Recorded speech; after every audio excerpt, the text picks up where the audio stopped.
നമ്മുടെ ഹൈക്കോടതിയിലും കീഴ്ക്കോടതികളിലും കെട്ടിക്കിടക്കുന്ന കേസുകൾ സ്റ്റാൻഡിംഗ് കൗൺസിലുകൾ കൃത്യമായി ഹാജരായിക്കൊണ്ട് കൃത്യമായിട്ട് കേസുകൾ നടത്തി കഴിഞ്ഞാൽ ആ കേസുകളുടെ വിധി വന്നു കഴിഞ്ഞാൽ കോടിക്കണക്കിന് രൂപ കോർപ്പറേഷന് കിട്ടും.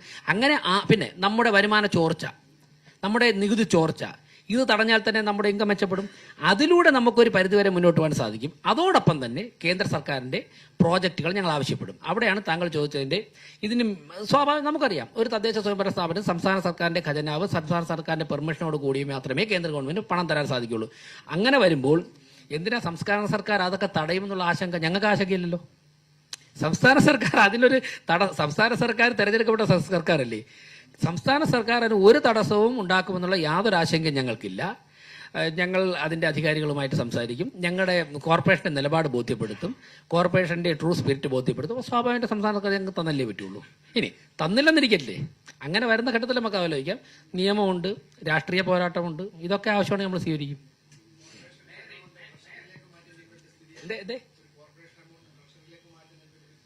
അല്ല, അങ്ങനെ ഒരു വാർത്ത കണ്ടു, അത് മാറ്റിയില്ല ഒന്നും അന്വേഷിച്ചില്ല. ഒന്ന് അവിടെ ചെന്നിൻ്റെ സെക്രട്ടറിയെ കണ്ട് ഫയലുകളൊക്കെ പരിശോധിച്ചിട്ട് പറയാം.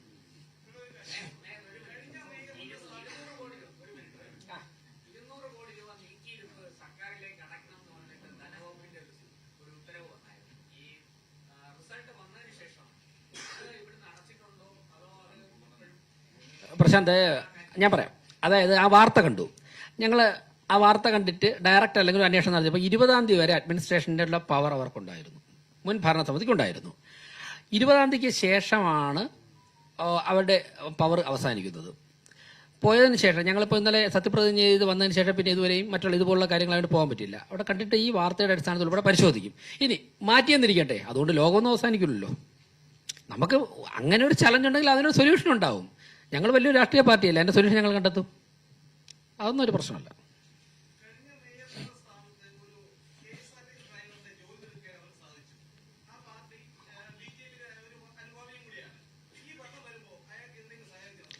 അതായത് അദ്ദേഹം ഏത് രാഷ്ട്രീയ പാർട്ടിപ്പെട്ട പ്രവർത്തനമാണെന്ന് എനിക്കറിയില്ല. അങ്ങനെ ഒരു സംഭവം നടന്നത് അറിയാം. അദ്ദേഹത്തെ അങ്ങ് ആ കാര്യങ്ങൾ പരിഗണിക്കുമെന്ന് പറയാം. അത് വാർത്തകൾ കണ്ടു, അതിലപ്പുറം ഞങ്ങൾ യാതൊരു ചർച്ചയും നടത്തിയിട്ടില്ല.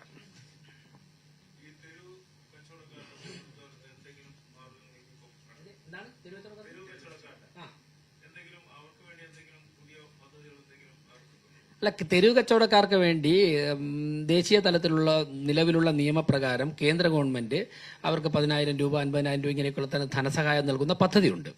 ആ പദ്ധതി കഴിഞ്ഞ പല സാഹചര്യങ്ങൾ കൊണ്ടും രാഷ്ട്രീയ കാരണങ്ങൾ കൊണ്ട് തിരുവനന്തപുരം കോർപ്പറേഷൻ ഇഫക്റ്റീവായിട്ട് നടപ്പിലാക്കിയിട്ടില്ല. അതിന് വേണ്ടി പ്രത്യേകിച്ച് തന്നെ ഒരു സെക്ഷൻ അല്ലെങ്കിൽ ചില ഉദ്യോഗസ്ഥരെ ചുമതലപ്പെടുത്തിക്കൊണ്ട് പരമാവധി ആൾക്കാർക്ക് അത് വാങ്ങിക്കൊടുക്കണമെന്നുള്ള ഒരു ആലോചനയുണ്ട്. അത് ഞങ്ങളുടെ അനൗപചാരിക ചർച്ചകൾ വന്നിട്ടുണ്ട്. അതിലപ്പുറം മറ്റൊരു കാര്യം ഇപ്പോൾ ആലോചിച്ചിട്ടില്ല. വേണ്ട ഘട്ടങ്ങളിൽ അത് ആലോചിക്കും.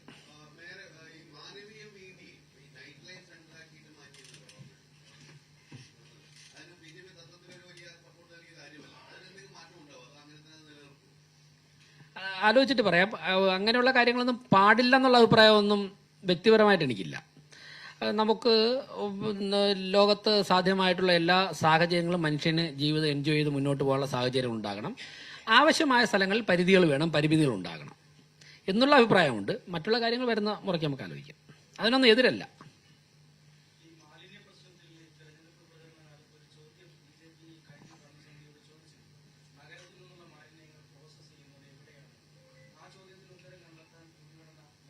ആ ചോദ്യത്തിന് ഉത്തരം കണ്ടെത്തിയാൽ മാത്രമേ പ്രശ്നം പരിഹരിക്കുകയുള്ളൂ.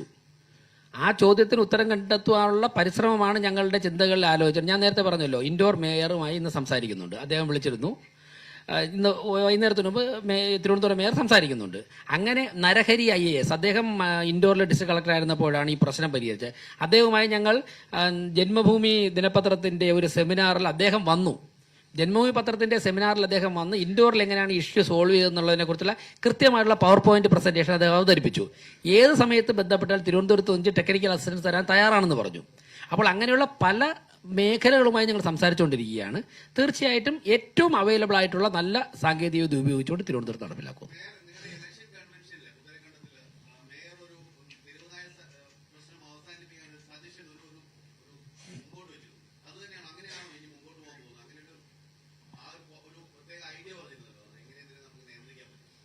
അത് എല്ലാവർക്കും ഓർമ്മ ഉണ്ടാവും എന്നുള്ളതുകൊണ്ട് ഞാനത് ആവർത്തിക്കുന്നില്ല.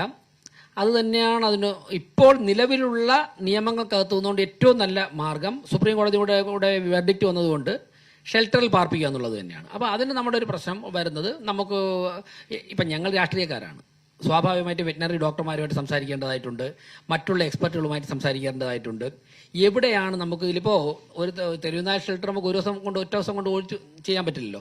ആ പ്രദേശത്തെ സ്ഥലം കണ്ടെത്തണം. അങ്ങനെയുള്ള കാര്യങ്ങൾ പരിഹരിക്കുന്നതോടുകൂടി ഇതൊരു സൊല്യൂഷനിലേക്ക് എത്തും. നിലവിലുള്ള സാഹചര്യത്തിൽ അത് തന്നെയാണ് ഏറ്റവും. ഇപ്പോൾ ഒരു 8,000-9,000 തെരുവുനായ്ക്കൾ തിരുവനന്തപുരത്ത് ആകെ ഉണ്ടാവുമെന്നാണ് ഏറെക്കുറയുള്ള കണക്ക്, കൂടാൻ കുറയാം. ഒരു ഷെൽട്ടറിൽ ഒരു നായ്ക്ക് എത്ര സ്ക്വയർ ഫീറ്റ് വേണം, എത്ര ഭക്ഷണം, എത്ര ക്വാണ്ടിറ്റി ഭക്ഷണം വേണം പെർ ഡേ, അതെവിടെ കുക്ക് ചെയ്യും, ഇങ്ങനെയുള്ള കാര്യങ്ങൾ സോർട്ട് ഔട്ട് ചെയ്തതിന് ശേഷം ഞങ്ങൾ പറഞ്ഞ സമയത്തിനുള്ളിൽ ഈ വിഷയം പരിഹരിക്കും.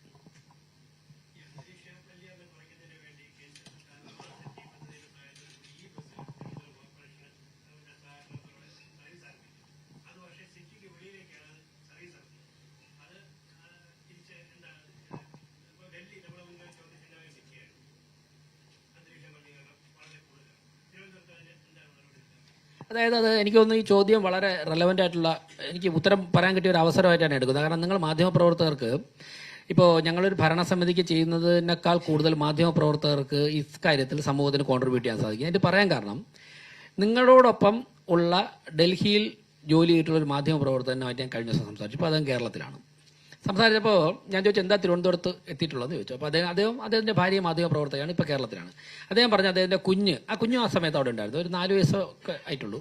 കുട്ടികൾക്ക് ഡൽഹിയിൽ താമസിക്കാൻ നിർവാഹമില്ല. കാരണം 5 വയസ്സിന് മുമ്പുള്ള കുഞ്ഞുങ്ങളൊക്കെ ആണെങ്കിൽ ശ്വാസകോശ പ്രശ്നങ്ങൾ ഉണ്ടാകുന്നു പൊല്യൂഷൻ കാരണം. അതുകൊണ്ടാണ് ഞങ്ങൾ, അതായത് കുട്ടിയുടെ ആരോഗ്യത്തിന് വേണ്ടി അച്ഛനും അമ്മയും ഡൽഹിയിൽ നിന്ന് ട്രിവാൻഡ്രത്തേക്ക് സെറ്റിൽ ചെയ്യുകയാണ് അവർ. ഇത് നേരിട്ട് ഒരു 8-10 ദിവസത്തിനകത്ത് എനിക്കുണ്ടായ അനുഭവമാണ്. ഡൽഹി നമുക്ക് ചിന്തിക്കാൻ നിർവാഹമില്ലാത്ത തരത്തിലേക്ക് പൊല്യൂട്ടഡ് ആണ്. സെയിം നമ്മൾ വളരെ ശ്രദ്ധിച്ചില്ലെങ്കിൽ തിരുവനന്തപുരത്ത് യാതൊരു സംശയവും വേണ്ട, ഡൽഹിയേക്കാൾ വേഗത്തിൽ ഇത് വ്യാപിക്കും എന്നുള്ള കാര്യത്തിൽ യാതൊരു സംശയവും വേണ്ട.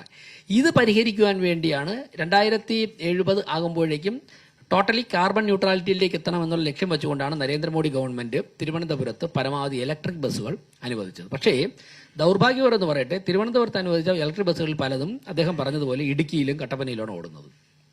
ഒടുവിൽ ഞങ്ങൾ ആശാനാഥൻ, ഞങ്ങളൊക്കെ ഉൾപ്പെടെയുള്ള കൗൺസിലർമാർ ഇടുക്കിയിലും കട്ടപ്പനയിലും നെയ്യാറ്റിൻകരയിലും പോയി ബസ് തടയുമെന്ന് വാർത്ത കൊടുത്തപ്പോഴാണ് ചില ബസ്സുകൾ പിൻവലിച്ചത്. ഇപ്പോഴും ഞാൻ മനസ്സിലാക്കുന്നത് ആറ്റിങ്ങൽ, വെഞ്ഞാറമൂടൊക്കെ ഈ ഇലക്ട്രിക് ബസ്സുകൾ ഓടുന്നുണ്ട്.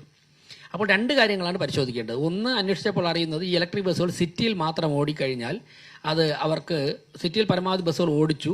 ഇനി സിറ്റിയിലേക്ക് വരേണ്ട ആൾക്കാരെ ആറ്റിങ്ങൽ, നെയ്യാറ്റിൻകര, നെടുമങ്ങാടെന്നൊക്കെ കൊണ്ടുവരാൻ വേണ്ടിയാണ് അങ്ങോട്ട് വിട്ടിരിക്കുന്നതെന്നാണ് അനൗദ്യോഗികമായ ഉദ്യോഗസ്ഥൻ എന്നോട് പറഞ്ഞത്. പരിശോധിക്കണം. ഇപ്പോൾ സിറ്റിയിലേക്ക് ആൾക്കാർക്ക് വരാൻ വേണ്ടി കൂടുതൽ സൗകര്യം ഉണ്ടാക്കാൻ വേണ്ടിയാണ് ചെയ്യുന്നതെങ്കിൽ നമുക്കത് എങ്ങനെയാണ് ചർച്ച ചെയ്യേണ്ടതാണ്. എനിവേ, തിരുവനന്തപുരം സിറ്റിക്കുള്ളിൽ പരമാവധി മലിനീകരണം കുറയ്ക്കുവാൻ ആവശ്യമുള്ള നിയമ നടപടി സ്വീകരിക്കും. ആ ബസ്സുകളുടെ സാഹചര്യം പരിശോധിക്കും. എന്താണ് സാഹചര്യം പരിശോധിച്ചിട്ട് ആവശ്യമാണെന്നുണ്ടെങ്കിൽ എല്ലാം തന്നെ തിരിച്ചു വിളിക്കുന്ന തീരുമാനമെടുക്കും.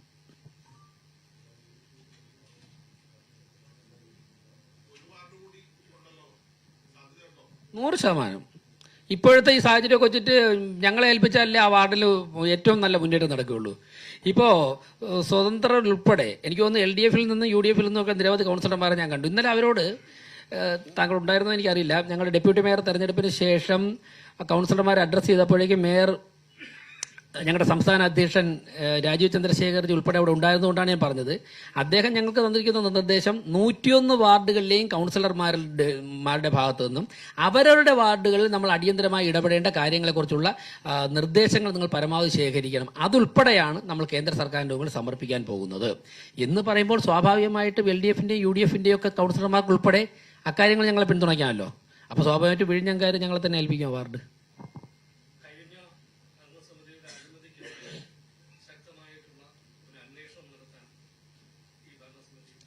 ഞങ്ങളുടെ കയ്യിൽ കുറേ രേഖകളും കാര്യങ്ങളൊക്കെ ഉണ്ട്. ഞാനൊരു കാര്യം പറയാം, ജനങ്ങളുടെ നികുതി പണം കട്ടെടുത്തവർ ആരായാലും തന്നെ അവർ ആൻസറബിളാണ്. അതിനാവശ്യമായ കാര്യങ്ങൾ ഞങ്ങൾ സ്വീകരിക്കും.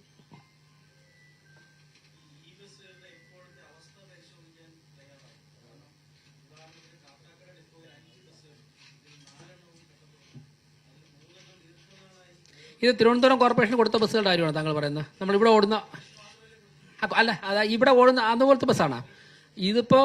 അതാണ്, ഇതുപോലെ ഒരുപാട് ഇൻഫർമേഷൻ കിട്ടാനുണ്ട്. ഞാൻ നേരത്തെ പറഞ്ഞൊരു കാര്യം ഇത് കണക്ട് ചെയ്ത് തരികയാണ്. അതായത് നമ്മുടെ പല വാഹനങ്ങളും എവിടെയൊക്കെ കിടക്കുകയാണ്. ഇപ്പോൾ കോർപ്പറേഷനുള്ളിൽ നിങ്ങൾ ഇന്ന് ആ ക്യാൻറ്റീനിലോട്ട് പോകുന്നതിൻ്റെ വലതു ഭാഗത്ത് മുഴുവൻ ജീപ്പുകൾ കിടക്കുകയാണ്. ചിലപ്പോൾ ഒരു ജീപ്പിൻ്റെ ഒരു ടയറായിരിക്കും ഇല്ലാതായത്. ഒരു ടയർ മാറ്റാൻ പഠിച്ചിട്ട് മറ്റ് 3 ടയറും അല്ലെ അവിടെ കിടന്ന് പുല്ല് പഠിക്കുകയാണ്. ഈ ടയർ വണ്ടി ഒതുക്കിയിടുമ്പോൾ എന്ത് ചെയ്യും? നമ്മളൊക്കെ വാഹനം ഉപയോഗിക്കുന്നവരല്ലേ, ഒരു 3 മാസം വാഹനം ഉപയോഗിച്ച് അതിൻ്റെ എഞ്ചിന് പിന്നെ സ്റ്റക്കാവൂലേ? സ്വാഭാവികമായിട്ട് ഗിയർ ബോക്സിന് എന്ത് സംഭവിക്കും?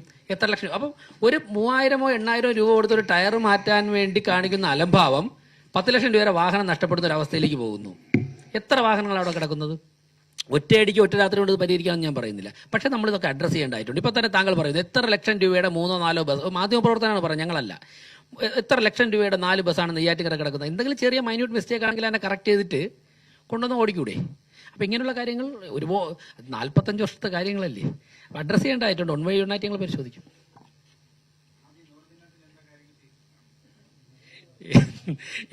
ഇതിലെല്ലാം അത് ഉൾപ്പെടും.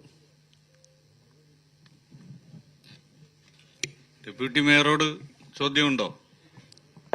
Deputy mayor.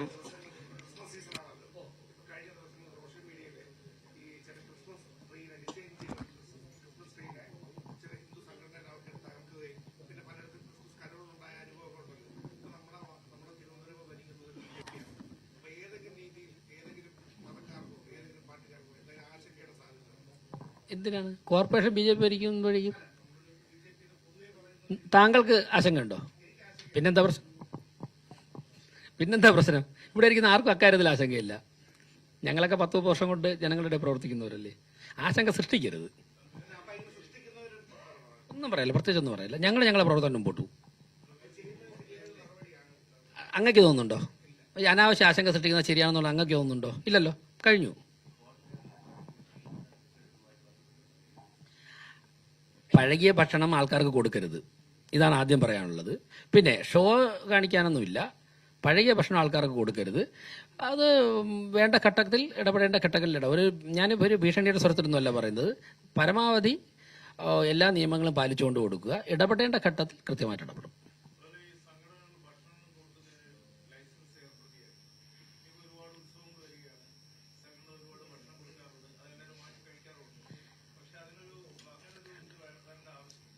അല്ല, അത് അങ്ങനെ തീരുമാനം കോർപ്പറേഷൻ എടുത്തിട്ടുണ്ടെങ്കിൽ അതിൽ ചില നല്ല ഉദ്ദേശങ്ങളുണ്ടാകും.